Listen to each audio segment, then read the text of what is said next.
안녕하세요. 이제 곧 초등학생이 되는 아들을 키우고 있는 40대 여자입니다.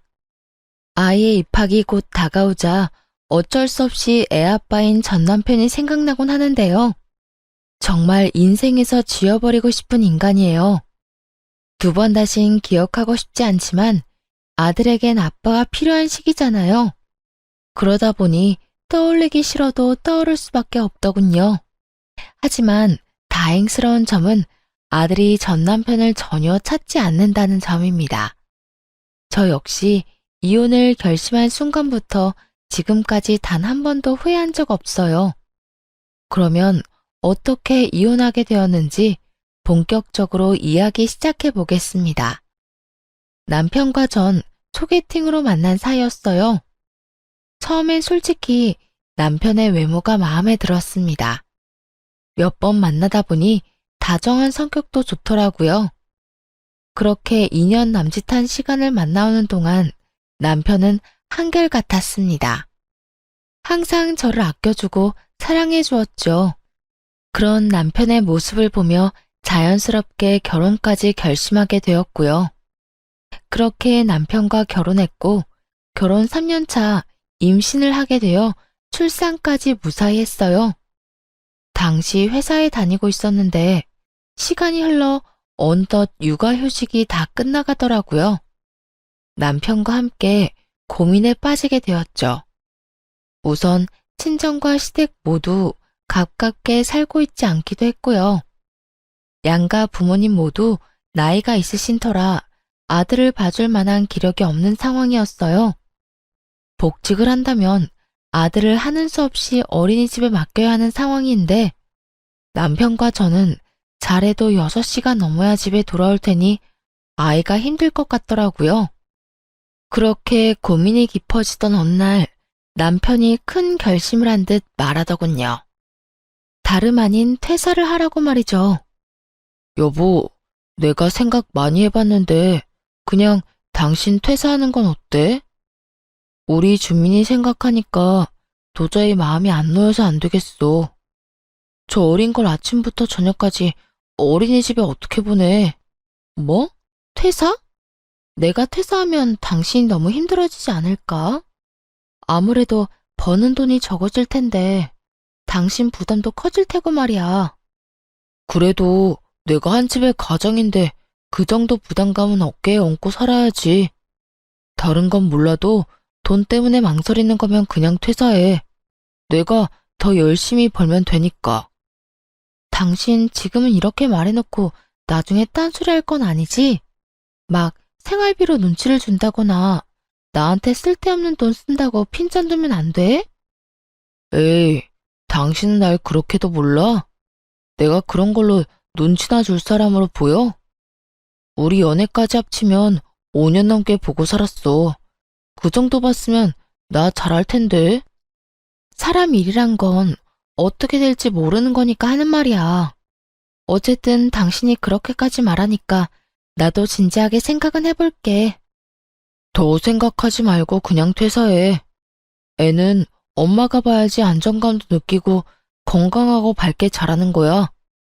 일단 퇴사하고 준민이한테 집중하고 느끼자. 알겠지? 정말 돈 때문에 싫은 소리 할 일은 없을 테니까 그 부분은 걱정도 하지 마. 남편은 이렇게 호언장담을 했고 철석같이 그 약속을 믿고 퇴사했죠. 퇴사 후 집에서 애를 보기 시작했을 때 남편은 노력하는 듯 했어요. 온종일 말도 못하는 아들과 씨름하느라 고생하는 저를 안쓰러워하기도 했고 1시간이라도 더 자라며 퇴근 후에 아들을 대신 돌봐주기도 하고요. 여보, 들어가서 좀 자. 피곤해 보인다. 아니야, 당신도 피곤하잖아. 난 괜찮으니까 당신이나 좀 쉬어. 괜찮기는? 당신 지금 쓰러질 것 같아. 나는 내일 회사 가서 잠시 자면 되지만 당신은 또 하루 종일 애 봐야 하잖아. 그러니까 내 말대로 들어가서 자. 이렇게 다정한 사람이었는데 그런 시간이 그리 길게 이어지진 않더라고요. 고작 아들의 돌이 지날 무렵부터 남편이 변하기 시작했으니까요. 처음엔 가볍게 핀잔을 주기 시작하더라고요. 아니, 집에서 하는 거라곤 애 보고 살림 사는 거 다 아냐? 근데 반찬꼴이 이게 뭐야? 먹을 만한 게 하나도 없잖아. 남편 말만 들으면 밥상을 아주 무성의하게 차렸을 거라 생각하실 수도 있겠네요. 전혀요. 국은 물론이고 나물에 고기에 생선까지 올린 밥상이었어요. 심지어 평소 남편이 좋아하는 반찬까지 가져다 놨답니다. 무려 소금물에 절여 3일을 말린 조기 말이죠. 거기까지만 해도 기가 막히는데 이런 말까지 이어서 하더군요. 밥상이 이 모양 이 꼴인데 무슨 장은 그렇게나 보는 거야? 하여튼 돈 한 푼 못 벌면서 돈 무서운지 모른다니까. 카드 한도 넉넉하다고 마음 놓고 쓰나 본데 내가 오늘 한도 낮췄어. 그런 줄 알고 형편에 맞춰서 써. 사람이 어떻게 저렇게까지 변할 수 있나 하는 생각이 들더라고요. 언제는 돈 때문에 싫은 소리 하는 일은 절대로 없을 거라고 하더니 1년 만에 완전히 변한 모습이 참 놀랍기까지 하더군요. 심지어 그날의 몇 달 전만 해도 이런 말을 했던 사람입니다. 여보, 아기 돌보랴, 내 먹거리 챙기랴, 여러모로 힘들지? 그래서 하는 말인데 내 아침이나 저녁은 안 차려줘도 돼. 밖에서 대충 먹으면 되니까 그럴 시간에 한숨이라도 더 자. 그리고 당신 요즘 끼니도 제대로 못 챙기는 것 같던데 좀 챙겨 먹어. 차릴 시간이 없으면 시켜서라도 먹어야 해. 알겠지? 다른 건 몰라도 잘 먹고 잘 자야 당신 몸이 안 상하니까. 이랬던 사람이 변하니 낯설기도 섭섭하기도 한 복합적인 감정이 들더라고요. 물론 화가 나기도 했고요. 당신 요즘 힘든 거 알겠는데 말을 그렇게밖에 못해? 난 당신 부인이지 당신이 화풀이하라고 막말해도 되는 감정 쓰레기통이 아니라고. 그리고 내가 쓰면 얼마나 쓴다고 그런 말을 하는 거야? 남들이 들으면 집에서 애나 키우면서 돈 펑펑 쓰고 사는 줄 알겠다. 힘들면 그냥 힘들다고 해. 괜한 트집 잡으면서 사람 기분 나쁘게 하지 말고. 화풀이 하는 게 아니라 현실이 그렇잖아. 나는 힘들게 나가서 돈 벌어오는데 반찬 투정도 못해. 그리고 당신이 집에서 놀면서 돈 쓰는 것도 맞잖아. 놀아? 내가 노는 걸로 보여? 나 하루 종일 집 치우고 애 보고 먹이고 씻기고 하느라고 바빠. 오죽하면 내 몸은 제대로 씻지도 못하고 밥은 제대로 챙겨 먹지도 못해. 그런 와중에 당신 좋아하는 조기에 국에 나물 반찬까지 해줬더니 뭐? 놀아? 먹을 게 없어? 그렇게 먹기 싫으면 당신이 해먹어. 그러면 되겠네. 꾹꾹 화를 참다가 결국 남편에게 한 소리 해버렸습니다. 그러자 남편은 뭐라 대꾸할 말조차 없었는지 조용히 밥만 먹기 시작하더군요. 그날 이후 남편은 한동안 군말 없이 그저 지켜보더라고요. 애가 클수록 돈 든 데가 많아지는데 일정한 금액 이상의 지출은 안 했거든요. 물론 그때 따끔하게 말한 것도 효과가 있었겠죠. 그렇게 겨우 남편이 제정신으로 돌아왔나 했는데 이번에는 당연한 것을 트집 삼아 시비를 걸기 시작했어요. 그 당연한 것이란 아들의 우유였는데 돌 이후에 분유를 끊고 우유를 먹였거든요. 그날도 아들에게 우유를 건네주고 있는데 남편이 이렇게 말하더라고요. 인상은 있는 대로 잔뜩 찌푸리고 날이 선 목소리로 말이죠.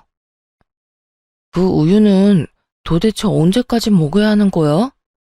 겨우 분유 끊어서 돈 좀 덜 들겠다 싶었더니 이제는 우유를 마시는 거야?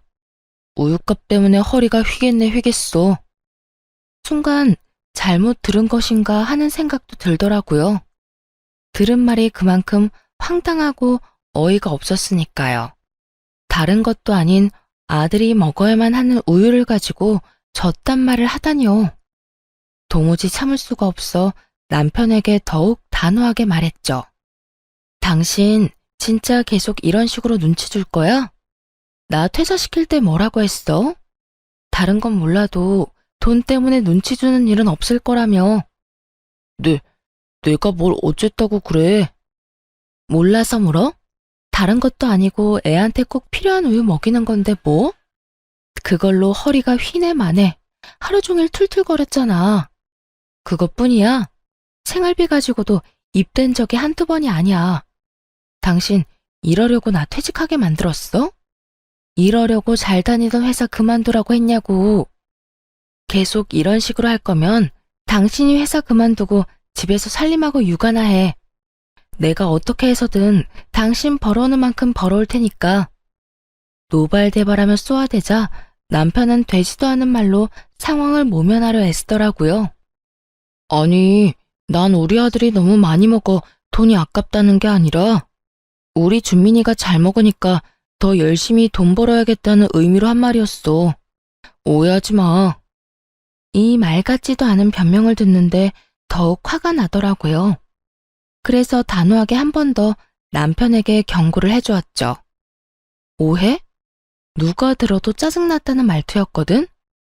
당신, 나랑 준민이를 당신 등골이나 빼먹는 인간이라고 생각해? 그딴 생각 가지고 우릴 대할 거면 당장 회사 그만둬. 알겠어? 이런 일이 있고 난 후 남편은 더는 별말하지 않더라고요. 아들 때문에 돈을 쓰는 것에는요. 그 다음 어떤 일이 벌어졌는지 예상이 가시나요? 이번엔 제가 쓰는 돈에 더욱 치사하게 굴기 시작했답니다. 아들을 홀로 돌보느라 고장난 손목을 치료받기 위해 병원에 갔던 날이었어요. 그런데 글쎄 그걸 가지고 잔소리를 하기 시작하더라고요. 당신 오늘 병원 갔었어? 왜? 어디 아파? 아, 손목 아파서. 애가 아직 제대로 못 걸으니까 안을 일이 많잖아. 무겁기도 하고 말이야. 그래서 그런지 손목이 너무 안 좋아졌더라고. 오늘 병원에 가서 치료도 받고 약도 좀 받아왔어. 뭐? 그까진 일로 병원에 간 거야? 손목이 아프면 집에서 뜨거운 수건으로 찜질이나 하면 될 것이지. 그리고 애가 계속 운다고 안아주니까 그렇게 아픈 거 아니야. 적당히 좀 해.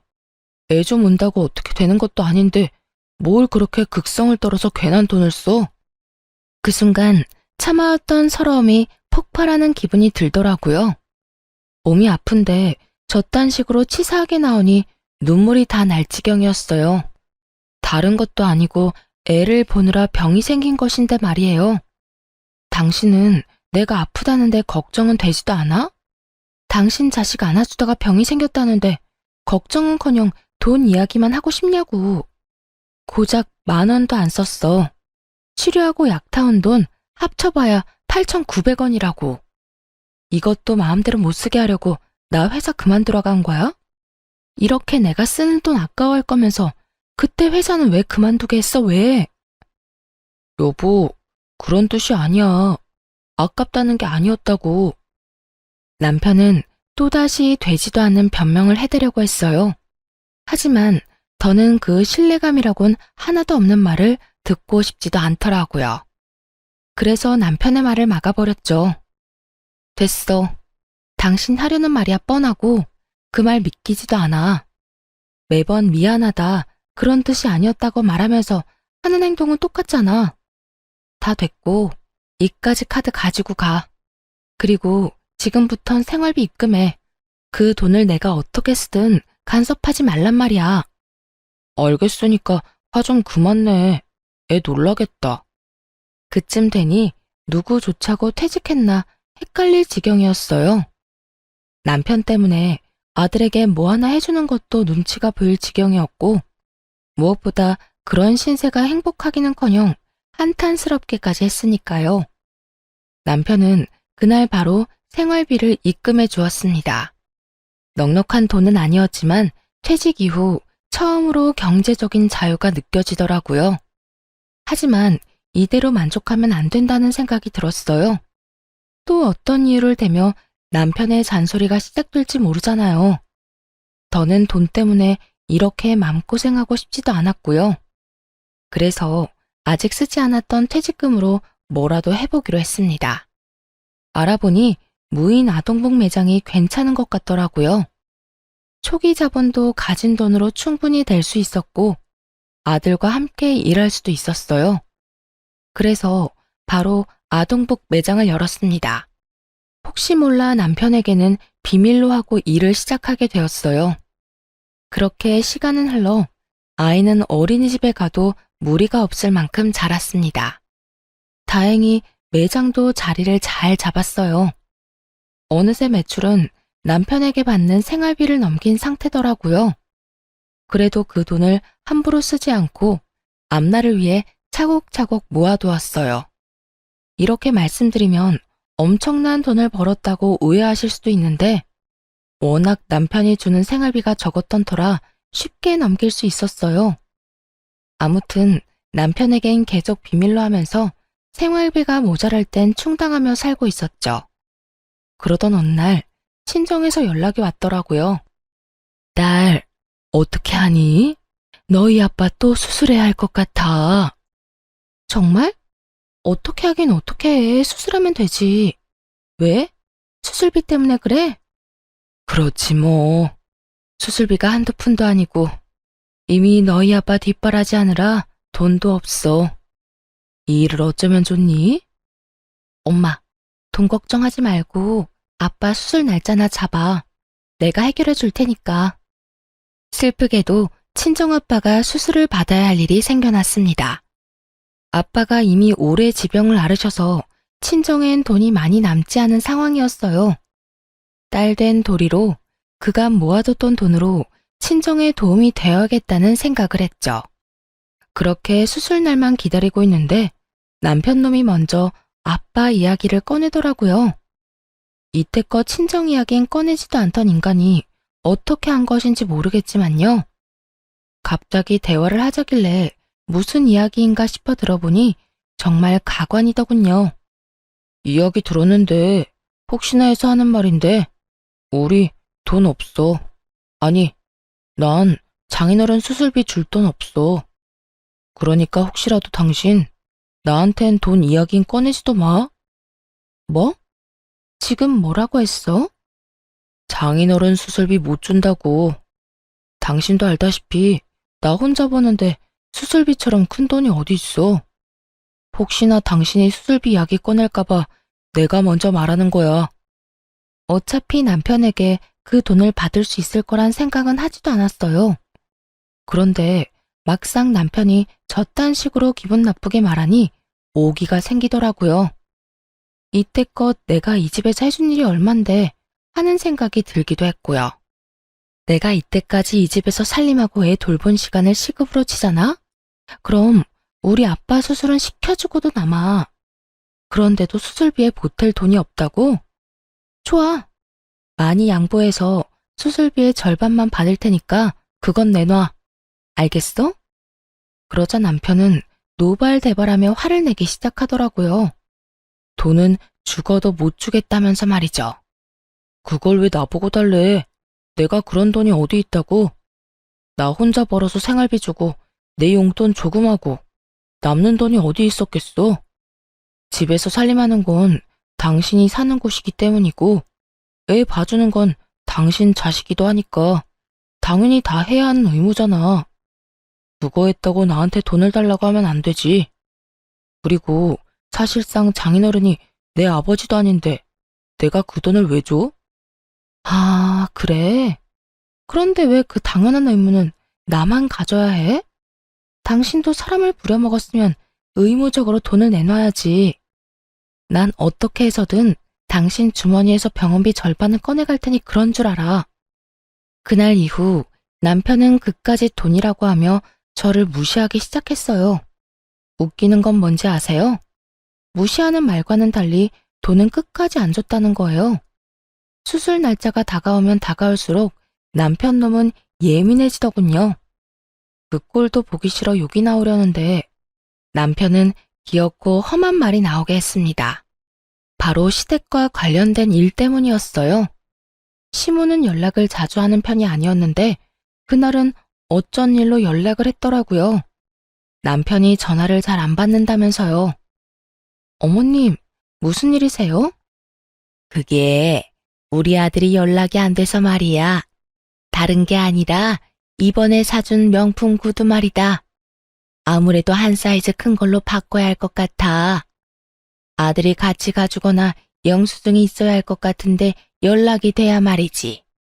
네가 언제 시간 되는지 좀 물어보고 나한테 연락 좀 해주려무나. 기가 막히더라고요. 명품 구두라고 하면 한두 푼 하는 것도 아닐 텐데 그럴 돈은 있으면서 당장 생사가 오가는 수술비는 안 주겠다고 했으니 말이에요. 그날 저녁 여전히 예민한 남편에게 따져 물었어요. 당신 진짜 해도 해도 너무한 거 아니야? 갑자기 왜 이래? 말을 알아들을 수 있게 해야 할 거 아니야. 나 오늘 어머님하고 통화했거든? 당신이 명품 구두 사드렸다며. 사이즈가 작아서 바꿔야 하니 영수증을 주든 직접 오든 하라고 하시더라. 우리 아빠 수술비는 없어도 어머님 명품 구두 사줄 돈은 있나 보네? 그거랑 같아? 다르지. 아주 많이 다르지. 어머님 명품 구두는 사치품이고 우리 아빠 수술비는 생명이 연관된 건데 다르지. 그게 아니라 우리 엄마니까 내 돈으로 뭘 사주든 무슨 상관이냐고. 당신이 이렇게 화낼 필요가 없단 이야기를 하는 거야. 내가 번 돈 내가 쓰겠다는데 당신 무슨 권리로 이렇게 화를 내?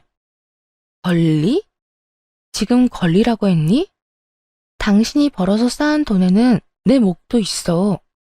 집안일에 신경 하나 안 쓰고 회사 생활을 평탄히 할 수 있는 이유가 뭐 같아? 당신과 우리 애를 위해 집에서 일을 하는 내 덕이라고. 뭐? 무슨 그런 웃기지도 않은 말을 해. 당신이 번 돈도 아닌데 무슨 당신 몫이 있어?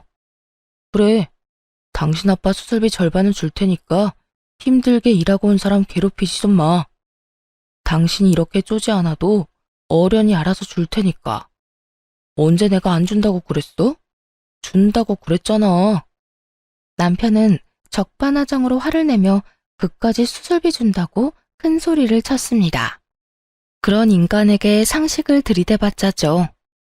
내 입만 아프겠다는 생각에 대꾸도 안 하고 입을 다물어 버렸습니다. 가정주부는 집안 재산에 아무런 권리도 없다는 사람과 무슨 대화를 하겠어요? 정이 뚝 떨어져 서서히 이혼을 생각하기 시작했습니다. 그러던 어느 날 다 함께 저녁을 먹고 있을 때였어요. 이것저것 골고루 잘 먹는 아들에게 남편이 또 시비를 걸어대더군요. 누굴 닮아서 저렇게 먹어대는 건지. 너 그렇게 먹으면 돼지 돼 돼지. 당신 지금 애한테 무슨 말을 하는 거야? 잘 먹으면 보기 좋은 거지. 왜 그딴 말을 해? 너무 놀라 황급히 아들의 귀를 막으며 남편에게 조용히 하라고 했습니다. 남편은 그런 저를 한번 흘겨보더니 다시 그 입을 뗐어요. 내가 틀린 말 했어? 살찌면 계속 옷을 새로 사야 하는데 그 돈은 누가 벌어와? 하여튼 엄마나 아들이나 어떻게 해서든 내 돈 뜯어내려고 안달이 났지. 내가 무슨 돈 벌어오는 기계도 아니고 돈 하면 그냥 돈이 나오는 줄 아나? 이 녀석아, 적당히 좀 먹어. 그 순간 아들이 보고 있지 않았다면 그 밥상을 다 엎어버렸을 거예요. 그만큼 너무나 화가 났어요. 해도 해도 정말 너무하다는 생각밖에 들지 않더라고요. 다른 집 부모들은 아무리 가난해도 자식 입에 들어가는 건 아깝지 않다고 하던데 어떻게 아빠라는 인간이 애한테 적당히 먹으라고 화를 낼 수가 있는 것인지 이해하려고 해봐도 도무지 받아들일 수가 없더라고요. 그대로 아들을 아랫집 할머니께 맡기고 올라와 남편과 제대로 싸우기 시작했어요. 당신 진짜 미쳤어? 어떻게 애한테 그런 말을 해? 당신이 그러고도 아빠야? 내가 뭐 틀린 말 했어? 다 돈이잖아, 돈. 아무리 그래도 그렇지. 애가 잘 먹는 거 가지고 화내는 게 정상이라고 생각해? 당신 머릿속엔 오로지 돈뿐이니? 네 아들이 상처받을 건 안중에도 없어? 나한테 돈 달라며. 아껴야 당신이 원하는 대로 당신 아빠 수술비라도 좀 드릴 거 아니야. 남편은 비아냥대며 아빠 수술비를 언급했습니다.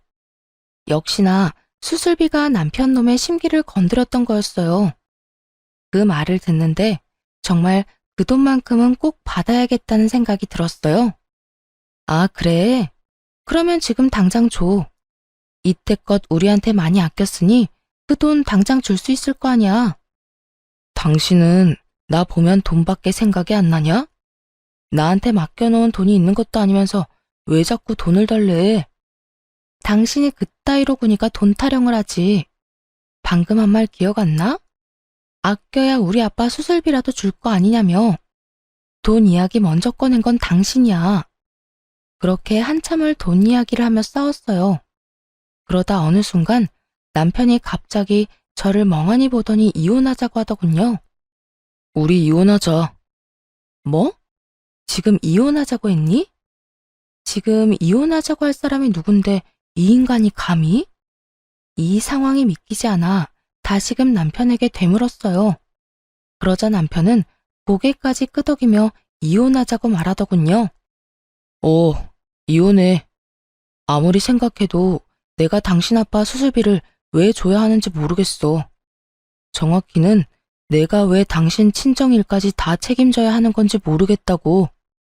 이번 한 번만 도와주면 끝날 문제도 아니잖아. 앞으로 이런 일이 일어날 때마다 나한테 돈 타령할 거 아니야? 내가 왜 힘들게 번 돈으로 남 뒷바라지나 해야 해? 난 그렇게 살기 싫어. 배우자의 부모까지 부양해야 하는 의무가 없다는 거 저도 잘 압니다. 하지만 이건 아니다 싶었어요. 수술비 전액을 요구한 것도 아니고 절반만 달라고 했을 뿐인데 저러다뇨. 또 남편이 본인 부모님한테는 얼마나 끔찍해 하는지 아세요? 철마다 여행 보내드려. 조금만 앓는 소리가 나오면 몸에 좋다는 보약 지어드려. 몸보신하라고 용돈 봉투까지 두둑하게 드린다니까요. 게다가 최근에는 명품 구두까지 사드린 걸 알고 있었기에 더욱 화가 났죠. 아내 덕에 마음 편히 회사 생활하며 번 돈으로 온갖 효자짓은 다 한 주제에 이제와 처가댁에 들여야 하는 돈이 아까우니 저를 버리더군요. 누구는 애보고 살림하느라 집에서 하루하루 늙어갔는데 말이에요. 그러니까 당신 부모님 여행 보내주고 용돈 준 거는 당연한 거고 우리 부모님껜 수술비 절반 드리는 것도 아까워서 이혼하겠다. 이 말이네? 그래, 하자 이혼. 나도 당신 같은 인간이랑 더는 살고 싶지도 않아. 그런데 당신 그건 알지? 나랑 이혼하면 당신 재산 분할해줘야 하는 거. 각오나 단단히 하고 있어. 아무리 좋은 변호사를 선임해도 나한테 재산 분할은 무조건 해줘야 할 테니까. 그러자 화들짝 놀란 남편이 화를 내더라고요. 재산 분할 문제는 전혀 생각지도 못한 듯 했어요. 이혼을 하자는 놈이 그런 건 예상도 못했다니 참 한심스럽기 짝이 없더군요. 뭐? 재산 분할? 당신이 내 재산 불리는데 뭘 했다고 나눠줘. 당신이야말로 이상한 꿈 같은 건 꾸지도 마. 가지고 갈 게 있긴 하겠네. 이 집 살 때 당신이 절반 냈었으니까 집 팔아서 절반 줄게. 그거나 받고 떨어져. 앞으로 어떻게 될진 지켜보면 알겠네. 네 말이 맞을지 내 말이 맞을지 말이야. 어쨌든 당장 이 집에서 나가줄래? 뭐, 당신이 혼자 우리 아들 케어할 수 있으면 내가 나가도 되고. 남편은 그대로 대꾸도 없이 집을 나가버렸습니다. 아쉬울 것 하나 없이 바로 변호사를 선임해 이혼을 준비했어요. 그동안 아빠는 수술을 무사히 마치셨고 천만다행으로 잘 회복하셨어요. 수술비는 당연히 제가 혼자 마련해드렸죠. 그렇게 한결 편안한 마음으로 이혼 준비에 박차를 가하던 어느 날이었습니다. 언젠가부턴가 신경 쓰이는 일이 생겨나더군요. 그건 바로 며칠 동안 똑같은 자동차가 뒤를 쫓고 있다는 것이었어요. 처음엔 그저 착각이겠거니 했는데 신경을 쓰고 살펴보니 타깃이 저더라고요. 덜컥 겁이 나 곧바로 경찰에 신고했죠. 그렇게 경찰서에서 그 남자의 정체를 알게 되었는데 다름 아닌 남편의 부탁을 받고 제 뒤를 쫓던 사람인 거예요. 들어보니 그 남자는 남편의 지인 동생으로 용돈벌이 겸 저를 쫓았다고 하더라고요. 전 그냥 아줌마를 쫓아다닌 것뿐이라고요. 뭘 하는지 누굴 만나는지만 알려주면 시급보다 더 많이 준다고 했어요. 근데 쫓아다니면서 찍은 사진도 없고 그냥 지켜만 봤어요. 진짜예요. 그러니까 남편이 내 뒷조사를 부탁했다. 이 말이네요? 네. 혹시나 남자를 만나면 사진 찍어서 보내달랬는데 그런 일이 없었으니 사진 찍을 일도 없었어요. 그러니까 저 여기서 좀 나가게 해주세요. 남편의 수가 뻔히 보이지 않나요? 막상 변호사를 만나보니 재산을 많이 떼어줘야 할 것 같다고 들었겠죠. 그래서 사람을 시켜 제 흠이라도 잡아볼까 하며 얕고 치사한 수를 쓴 거예요. 그런데 정말 웃기지 않나요? 지인의 동생에게 부탁해 제 뒤를 밟은 것이 말입니다. 그 와중에 흥신소에 들어가는 비용이 아까웠다는 거잖아요. 참 짠돌이 남편답다는 생각을 했습니다. 나가게 해줄 테니 남편한텐 들켰다는 이야기 하지 말아요. 그냥 하던 대로 나 쫓는 척하면서 용돈 받아 쓰세요. 알겠어요? 네, 알겠어요. 무슨 뜻인지 알아들었으니까 여기서 나가게만 해주세요. 이때까지 알아낸 것도 절대 말하지 않을게요. 별로 쓸모 있는 게 없긴 하지만요. 남자는 그대로 구속이라도 될까 겁이 나는지 시키는 건 뭐든 하겠다고 했습니다. 그 후 남편이 한 그대로 흥신소에 의뢰해 남편의 뒷조사를 시작했어요. 이렇게까지 추잡하게 구는 이유가 꼭 돈 때문만이 아니라는 확신이 들었거든요. 재산 분할은 둘째치고 양육권 때문에라도 확실하게 남편을 조사할 필요가 있었죠. 그렇게 얼마 후 조사한 내용을 받았을 때 웃음이 다 나더라고요. 사모님, 알아보니 남편분 유흥업소를 다니고 있더라고요. 물론 불법 업소이고요. 다니기 시작한 건 3년도 넘었고요. 주로 회사 동료들이랑 다니더라고요. 게다가 거기에서 만난 여자랑 살림까지 차렸던데요. 뭐 집이 좋은 건 아니고 작은 원룸 하나 얻어줬더라고요. 여자한테 생활비나 용돈 주면서 지내고 있고요. 그리고 그때 말씀하신 사모님 뒤 밟았던 청년이 있잖아요. 그 청년은 그 여자 동생으로 확인됐고요. 그 여자가 걸친 게 전부 명품이던데 그거 역시 전부 남편분이 사준 거예요. 남편은 돈 타령을 하기 시작했을 때부터 회사 동료들과 유흥업소를 다녔던 거예요. 상간녀에게 생활비뿐만 아니라 명품 옷에 가방까지 사주면서요. 장인어른 수술비가 아까워 이혼까지 결심한 사람이 말이죠. 뭐 이제는 화도 나지 않았어요. 늘 돈이 없다는 말을 달고 살더니 저랬으니 돈이 없었겠구나 싶을 뿐이었죠. 일단 이혼은 진행되었습니다. 그동안 어린 아들에게 폭언을 해온 것, 쥐꼬리만한 생활비만 주면서 온갖 생색을 다 내며 무시로 일관했던 것, 그러면서도 밖에선 외도를 저지르고 있었던 것이 다 인정되었죠.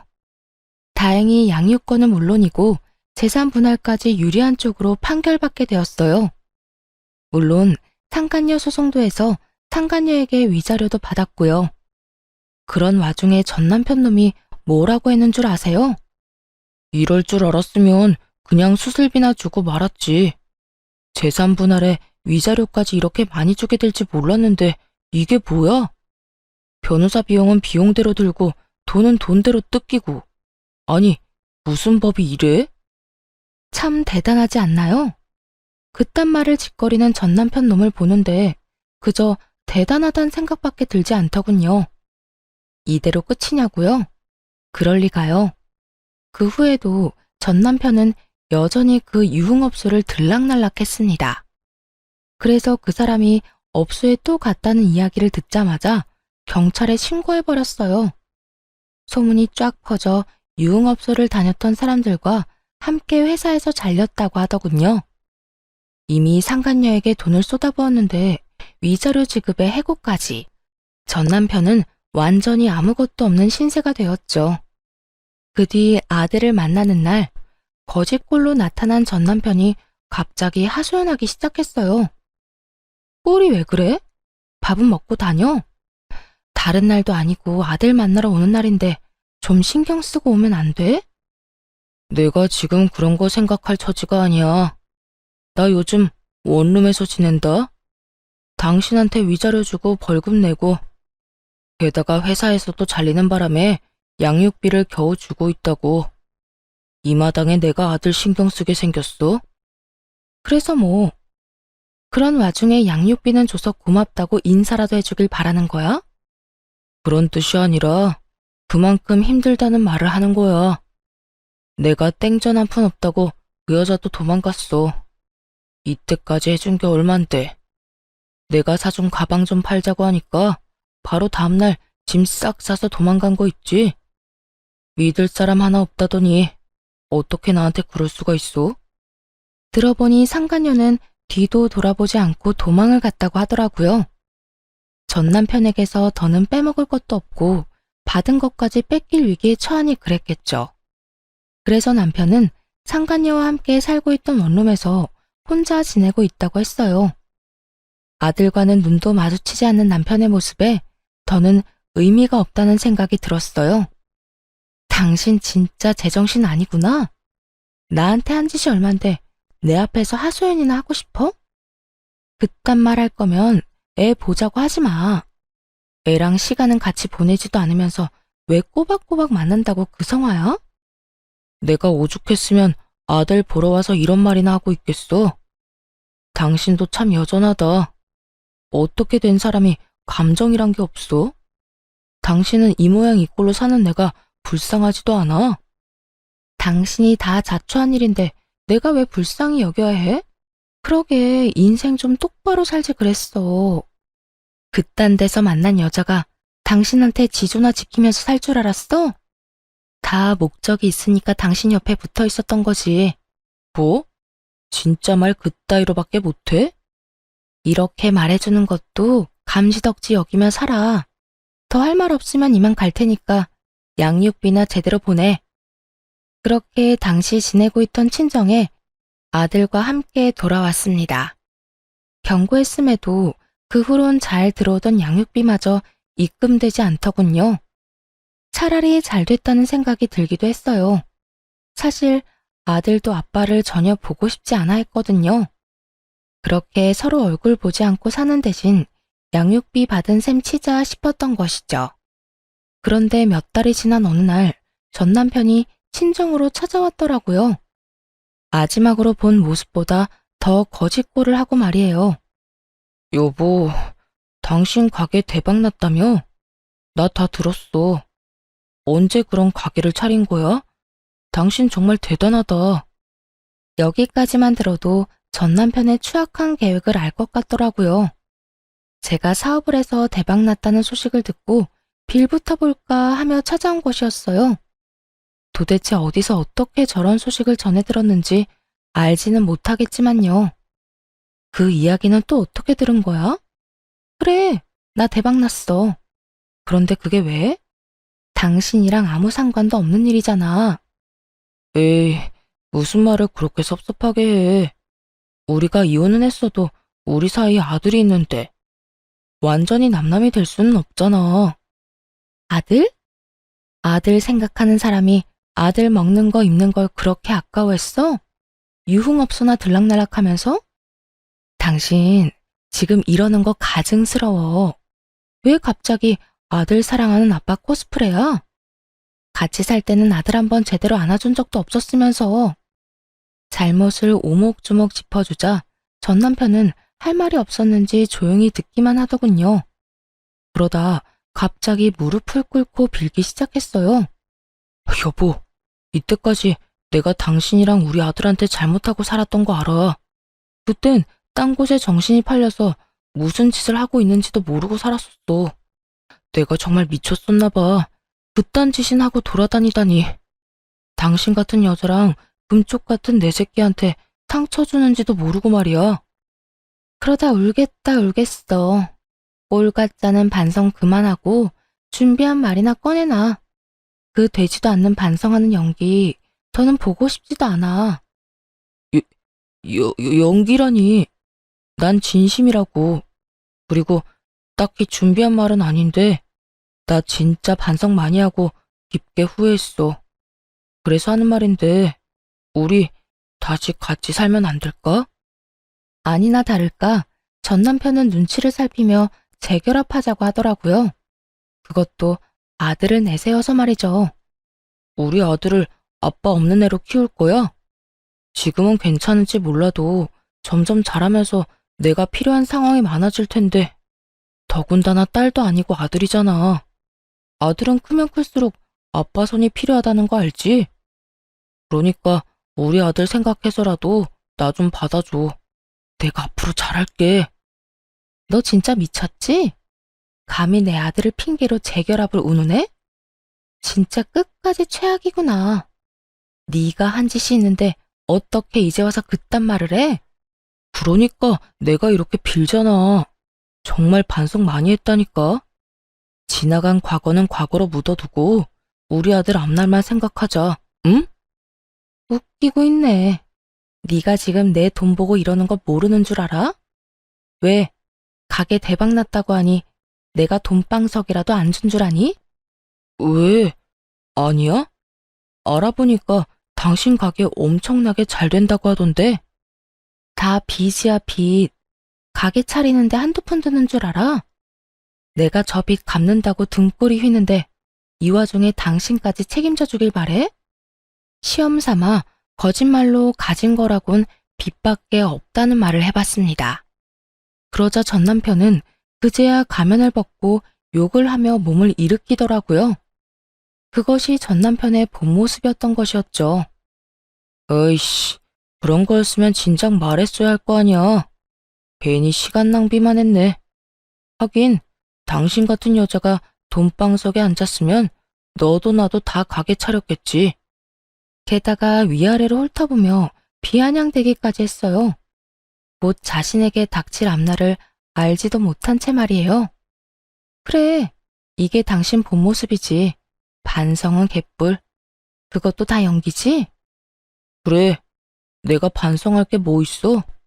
아니, 당신이 오죽 형편없었으면 내가 나가서 돈 주고 그런 짓을 했겠어? 당신이랑 그때까지 살아준 것만 해도 고맙게 생각하라고. 내가 당신 같은 여자랑 같이 산다고 얼마나 괴로웠는지 알기나 해. 나만 보면 돈 타령해 애는 울기나 하지. 어느 하나 마음에 드는 게 없었다고.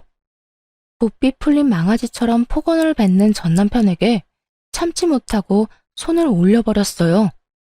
그러자 전 남편은 붉어진 뺨을 어루만지며 발악을 하더라고요. 네가 뭔데 날 때려? 가진 건 쥐뿔도 없는 주제에 네가 뭔데 날 때리냐고. 가진 게 있으면 때려도 되는 거야? 사실은 나 빚 하나도 없어. 또 돈방석에 앉은 것도 맞아. 뭐? 그러면 다 거짓말이란 거야? 차라리 꿈이라면 좋겠다고 생각하는 표정이었어요. 그랬겠죠. 어떻게든 빌붙어 보려고 찾아왔는데 어리석게 거짓말에 속아 다 망쳤으니까요. 심지어 그딴 폭언까지 해댔으니 재결합의 꿈은 이미 저 멀리 사라진 후였죠. 절망 가득한 표정의 전 남편을 보며 더 절망스러운 이야기를 해줬습니다. 당신이 어떻게 반응할지 궁금했거든. 진심으로 반성한 건 맞는지 알아보고 싶기도 했고. 그런데 역시나 어떻게 사람이 한순간에 이렇게 변하냐? 아참, 나 그리고 곧 당신 덕분에 더 큰 돈방석에 앉을 예정이다? 뭐? 그게 무슨 말이야? 당신이 이때까지 안 준 양육비 있지? 나 그거 더럽고 치사해서 안 받으려고 했거든? 그런데 당신 하는 꼴 보니 안 되겠다. 양육비 청구 소송할 거니까 각오해. 이때까지 안 준 거에 앞으로 줘야 할 양육비까지 얹어서 받아낼 테니까. 그러자 전 남편은 또다시 무릎을 꿇고 빌기 시작했습니다. 꼴 보기도 싫어서 질질 끌어다 집에서 내쫓아 버렸어요. 이딴 짓만 하지 않았더라면, 아니, 그 더러운 입에 아들을 들먹이지만 않았더라도 더럽고 치사해서 밀린 양육비는 받지 않으려고 했는데 안 되겠더라고요. 전 남편 놈이 저렇게 나오니 하나도 남김없이 다 받아내야 하겠더군요. 그렇게 큰 코 다쳐봐야 두 번 다신 저딴 짓거리를 못할 테니까요. 그 후 지체할 것 없이 양육비 청구 소송을 진행했습니다. 그간 받지 못한 양육비와 함께 일시금 지급까지 받아낼 수 있었고요. 다시 전 남편이 찾아오는 일은 없었지만 간간히 소식은 들려오더라고요. 들어보니 양육비를 주기 위해 전 시댁에 손을 벌렸다가 연이 끊겼다고 하더군요. 그 뒤론 아무 소식도 들을 수 없었어요. 하루하루는 참 길고 고단했는데 돌아보니 세월 참 빠르게도 흘러갔더라고요. 그동안 울기도 많이 울었지만 그래도 참 행복했던 것 같습니다. 저의 가게에서는 이제 아동복뿐만 아니라 성인복도 함께 판매하고 있어요. 또 온라인 사업도 한번 해보려고 구상하고 있는 중이에요. 그리고 눈에 넣어도 아프지 않은 아들은 개구장이 8살이 되었어요. 엄마 사랑해 라는 입에 말을 달고 살 정도로 사랑꾼이 되었는데요. 사랑 고백을 하는 아들을 볼 때마다 그간의 고생이 눈 녹듯 사라지는 기분입니다. 아들은 아빠 이야기를 전혀 꺼내지 않는데 오히려 그래서 더 안쓰럽더라고요. 목욕탕에 간다거나 수영장에 갈 때 이것저것 아빠의 손길과 도움이 필요할 텐데 씩씩하게 혼자 해내는 모습이 대견스럽기도 하고요. 그래서 어느 날은 아들에게 물어봤습니다. 아빠가 보고 싶진 않냐고요. 그랬더니 아들이 이렇게 대답하더라고요. 엄마, 나한텐 엄마가 아빠이기도 해. 그런데 왜 아빠가 보고 싶겠어? 나 기억이 흐릿하지만 아빠가 엄마랑 나한테 말이랑 행동 함부로 했던 거 기억나. 이혼하고 만나러 왔을 때도 나보고 웃어준 적 없었잖아. 그런 사람이 아빠라면 차라리 안 보고 살고 싶다고 생각했어. 실제로 안 보니까 더 좋았고. 그러니까 엄마, 내 걱정은 하지 마. 난 이제 엄마가 행복했으면 좋겠어. 대견하고 안쓰러운 만큼 아들을 더 많이 사랑해주고 아껴주려고 합니다. 앞으로도 아들과 함께 잘 살아가기 위해서요. 다들 응원해 주실 거죠? 이로써 저의 사연도 끝이 났네요. 주변에 저와 같은 이유로 이혼을 고민하고 있는 분들이 많이 계시더라고요. 맞벌이 부부도 그들만의 고충이 깊겠지만 집에서 독박 육아하시는 분들의 고충도 정말 이루 말할 수 없이 깊겠죠. 직접 겪어봤으니 너무나 잘 알고 있습니다. 처음엔 고맙다던 남편이 내 노력을 당연하다고 치부해버리는 일이 많더군요. 집에서는 살림하랴 애 보느라고 몸이 나만하질 않는데 말이에요. 집안일하고 육아하느라 돈을 벌지 못하는 것이 죄는 아닙니다.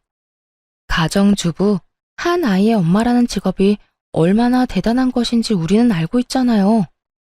그러니까 기죽지 말고 할 말은 하고 내 권리는 찾아가면서 집에서 일합시다. 꼭 이 말을 해드리고 싶었어요. 다들 화이팅입니다.